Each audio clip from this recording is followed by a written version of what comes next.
અને જીવનમાં જ્યાં તકલીફ પડે ને ત્યાં કોઈ ગુરુના ચરણમાં જજો, કોઈ સંતના ચરણમાં જજો, કોઈ ખોટી સંગતવાળી બેનપણીના ઘેર જઈને રડતા હા, નહીં તો સમજી લેજો કંઈક બીજો રસ્તો બતાવી દેશે. ઘરમાં આવેલી વહુઓ હારી જ હોય છે, ખોટું ના લગાડતા.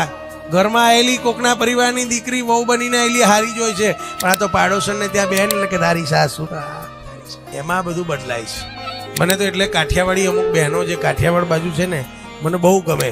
એ લોકો બપોર પડે ને એટલે બીજું કંઈ કામ નહીં કરે, બહેનપણી ભેગી થાય કઈ બી થાય, બધા ભરત કામ કરે છે ને, ખબર તમને? મોતીનું કામ કરે, ભરત કામ કરે. લાલા માટે માળા બનાવી, લાલા માટે લાલાને પારણા માટે દોરી બનાવી, એવી સરસ ગૂંથીને દોરીને બધું મોતી કામ કરતા જાય ને કથા સાંભળતા જાય.